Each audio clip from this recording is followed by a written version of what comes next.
ఈనాటి ఆత్మీయ సమ్మేళనానికి నిన్న మేము పెద్ద ఎత్తున టఫ్ ఆధ్వర్యంలో జరిగిన ఉద్యమకారుల ఆత్మీయ సమ్మేళనం ఏదైతే ఉందో ఊరికే సమ్మేళనం పెట్టడం కాకుండా కొన్ని ప్రతిపాదనలు కన్స్ట్రక్టివ్గా చేయాలని నిర్ణయించడం జరిగింది. అందులో భాగంగా మేము 16 ప్రతిపాదనలు ముఖ్యంగా కమిటీ చైర్మన్ అయిన కేశవరావు గారు ముందు ఈ ప్రతిపాదనలు ప్రతిపాదిస్తున్నాం. అందులో ప్రధానంగా తెలంగాణ ఉద్యమకారులకు కాంగ్రెస్ పార్టీ తన మేనిఫెస్టోలో ఇచ్చిన వాగ్దానాలు అన్నీ కూడా అమలుపరచాలి. తెలంగాణ ఉద్యమకారుల గుర్తింపును పారదర్శకంగా కొంతమంది అంటే పేరు చెప్పడం కాదు కానీ ఒక బయట ప్రచారం ఏం జరుగుతుందంటే బయట విమర్శ ఏంటంటే ఒక్క కోదండరామ్ గారి జేఏసీ ఉద్యమ మాత్రమే పిలుస్తున్నారు. ఇది వాస్తవం. ఎందుకంటే ఇవాళ ఇంత టఫ్ నుండి ఒకరికి ఆహ్వానం లేదు. మిలిటెంట్ పోరాటం చేసిన టఫ్కు విమలక్క లాంటి ఉద్యమకారులు ఉన్నారా? మరి అట్లాంటి టఫ్లో విమలక్కకి కూడా మేము ఉస్మానియాలో విద్యార్థి ఉద్యమాన్ని వెనుకొని నడిపిన చాలా కీలకంగా ఉస్మానియా విద్యార్థి ఉద్యమాన్ని నడిపిన వ్యక్తులం మేము. మాకు లేదు ఇన్ఫర్మేషన్. తెలంగాణ రాష్ట్ర సాధనలో అత్యంత కీలక భూమిక పోషించింది విద్యార్థి ఉద్యమం.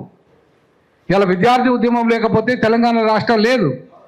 అట్లాంటి పరిస్థితులలో విద్యార్థి ఉద్యమాన్ని అంత బలోపేతంగా నడిపిన ప్రొఫెసర్లకు కోదండరామరెడ్డి ఆయన ప్రొఫెసరే కదా, మరి ఆయనకు తెలియదా? వినోద్ కుమార్ అని ఒక ప్రొఫెసరు ఉద్యమంలో ఉన్నాడు. ఆయన సామాజిక తెలంగాణ జేఏసీ చైర్మన్గా పనిచేసిండు. అట్లాగే టఫ్లో వైస్ చైర్మన్గా ఉన్నాడు. వీళ్ళంతా కలిసి ఉద్యమం చేసిందనే విషయం తెలియదా? విమలక్క పేరు తెలియదా? దిలీప్ గారి పేరు తెలియదా? మరి వీళ్ళకి ఎవరికి కూడా మాకెవరికి కూడా కనీసం ఫోన్ చేశారు తప్ప అధికారికంగా పిలవడం కానీ చేయడం కానీ జరగలేదు. సో అందుకే ఇవాళ కోదండరామ్ జేఏసీ మాత్రమే ఉద్యమాలు చేయలేదు.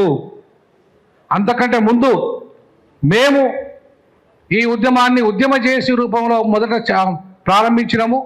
తర్వాత టఫ్ మాకంటే ముందు ప్రొఫెసర్ జాదవ్ గారు ఐక్యవేదిక ఆధ్వర్యంలో అలాగే టఫ్ కార్యక్రమం నిర్వహించింది. ఈ అసలు అత్యంత కీలక భూమిక పోషించింది ఇవాళ టఫ్. తెలంగాణ ఉద్యమంలో మిలిటెంట్ పోరాటం చేసింది టఫ్. ఇలా Telangana Telangana United front tough అంటే చాలామంది తెలియకపోవచ్చు, మర్చిపోయిందేమో. తెలంగాణ యునైటెడ్ ఫ్రంట్ ఇలా చాలా అత్యంత కీలక భూమిక పోషించింది. ఇవాళ చైర్మన్ గారిని కమిటీ మెంబర్లకు అడుగుతున్నాం. ఈరోజు మహిళలకు ఆ కమిటీలో స్థానం లేదు, ఆ కమిటీలో ముస్లింలకు స్థానం లేదు, ఆ కమిటీలో కీలక భూమిక పోషించిన మాదిగ కమ్యూనిటీకి స్థానం లేకుండా పోయింది. మరి ఇంకా మిగతా వర్గాలకు కూడా అక్కడ స్థానం లేకుండా పోయింది. కనీసం ఆ కమిటీలో లేకపోయినా సరే గుర్తింపు ఉండాలి కదా. అన్ని వర్గాలకు గుర్తింపు ఉండాలి, అన్ని ఉద్యమ సంస్థలకు గుర్తింపు ఉండాలి, విద్యార్థి సంస్థలకు గుర్తింపు ఉండాలి.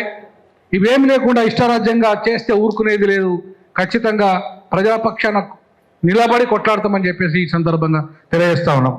ఇక రెండవ ప్రతిపాదన ఏంటంటే తెలంగాణ ఉద్యమంలో ఎవరైతే కేసులు విద్యార్థులకు ఇప్పటికీ కేసుల పాలై చాలామందికి ఉద్యోగాలు రాకుండా పోయినాయి.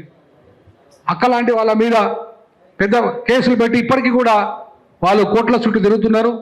మరి ఎట్లాంటి వాళ్ళ మీద కేసులు ఎత్తేస్తానని అప్పుడు కేసీఆర్ చెప్పాడు, కానీ ఒక్క కేసులు ఎత్తేయలేదు. అలాగే ఇప్పటికీ కూడా ఈ ప్రభుత్వం కూడా కేసులు ఎత్తేయాలని చెప్పేసి మేము డిమాండ్ చేస్తూ ఉన్నాం.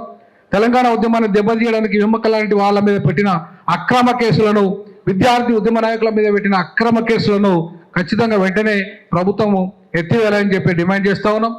తెలంగాణ అమరవీరులను గుర్తించి వారి కుటుంబానికి ఒక ఉద్యోగం లేదా భూమి లేదా ఉపాధి అవకాశం కల్పించాలి. ప్రతి కుటుంబానికి ₹1 కోటి నగదు పారితోషికం, ₹1 కోటి అమౌంట్ క్యాష్ అమౌంట్, అలాగే అమరుల తల్లికి పెన్షను, అలాగే వారి పిల్లలకు ఉచిత విద్యా సౌకర్యం కల్పించాలని డిమాండ్ చేస్తూ ఉన్నాం. అలాగే అమరుల స్మృతికి జిల్లాకు ఒక స్మృతి వనము ఏర్పరిచి అందులో గ్రంథాలయము, ఎగ్జిబిషన్ లాంటి అభివృద్ధి పరచాలి. నియోజకవర్గానికి ఒక స్మృతి ఆడిటోరియం నెలకొల్పాలి. ఇది కంపల్సరీ చేయాల్సిన అవసరం ఉంది. అట్లే కాకుండా తెలంగాణ ఉద్యమకారులకు తెలంగాణ రాష్ట్ర సమర యోధులుగా గుర్తించి వాళ్ళకు గుర్తింపు కార్డులు ఇవ్వాలి. ఉద్యమకారులందరికీ ప్రభుత్వ ఉద్యోగుల మాదిరిగా వైద్య సౌకర్యము, ఉచిత వైద్య సౌకర్యం కూడా కల్పించాలి. తెలంగాణ ఉద్యమంలో జీవితాంతం పనిచేసిన ప్రొఫెసర్ జాదవ్, కేశవరావు జాదవ్, అలాగే ప్రొఫెసర్ బియ్యాల జనార్దన్ రావు, సంగంశెట్టి సత్యనారాయణ, అలాగే సంగం లక్ష్మీబాయి, ఈశ్వరిబాయి, సదాలక్ష్మి లాంటి ఈ మహనీయులు, వీరి పేరు మీద స్మారక చిహ్నాలు నిర్మించాలి. ట్యాంక్ బండ్పై ఉస్మానియా ఇంజనీరింగ్ కళాశాలకు ప్రొఫెసర్ కేశవరావు జాదవ్ సారు పేరు పెట్టాలి. చిందు ఎల్లమ్మ, చందాబాయి, చాకలేలమ్మ, మల్లు స్వరాజ్యం లాంటి మహిళా స్మారక అవార్డులు కూడా నెలకొల్పాలని సందర్భంగా మేము సూచిస్తున్నాం, ప్రతిపాదిస్తున్నాం. ఇంకా మిగతా ప్రతిపాదనలు మన మిత్రులు నాగరాజు గారు ప్రతిపాదిస్తారు.